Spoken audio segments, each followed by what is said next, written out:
서울 집값이 또 오름세입니다. 한국감정원에 따르면 지난달 30일 기준 서울 아파트 매매 가격 지수 변동률은 0.08%로 나타났습니다. 지난해 10월 첫째 주에 0.09%가 오른 이후에 1년 만에 가장 큰 폭으로 올랐습니다. 이런 오름세 벌써 14주 연속 이어지고 있습니다.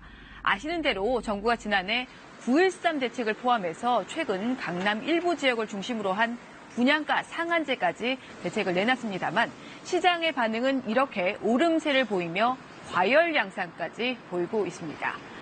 그래서일까요? 정부가 또 대책을 내놨습니다. 오는 11일부터 서울 부동산 거래에 대해서 대대적인 자금 출처 조사에 나선다는 겁니다. 정부가 본 최근 집값 상승의 원인은 시중에 풀린 풍부한 유동성입니다. 부동산 시장에 돈이 많이 돌아서 집값 상승에 영향을 주고 있으니까 돈의 유입을 철저하게 막겠다는 겁니다.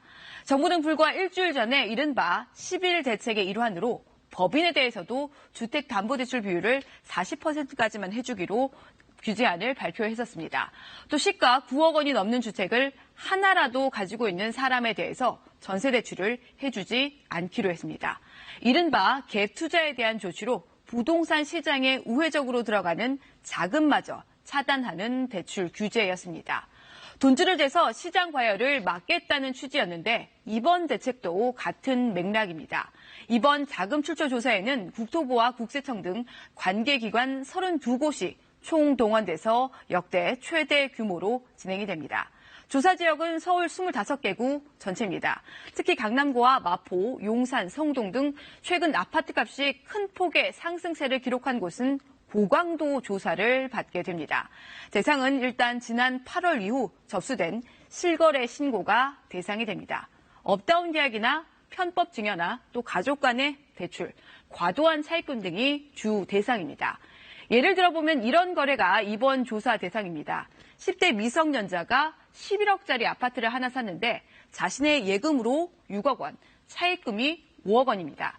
10대에게 이런 거액이 어디서 났는지 자금 출처가 의심스럽다는 건데 당국은 혹시 편법 증여는 아닌지 함께 살펴보겠다는 겁니다. 이런 사례도 있습니다.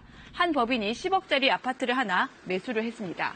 그런데 임대보증금 1억 원을 포함한 10억 원 모두 법인 돈 한 푼 안 들이고 모두 차입금으로 샀습니다. 정부는 이 거액의 차입금이 어디서 온 것인지 자금의 출처를 들여다보고 이 역시 편법 증여 여부 등을 들여다본다는 겁니다. 위법이 드러나면 세금 추징은 물론 최대 3천만 원의 과태료를 내야 합니다. 이번 조사는 이번에 일회성으로 그치는 게 아니고 앞으로도 계속됩니다. 관련한 정부 입장 들어보겠습니다. 내년부터는 국토부와 감정원이 중심이 되는 상시조사 체계로 전환을 해서 서울 이외의 전국적인 이상거래를 집중적으로 계속 조사해 나갈 계획입니다.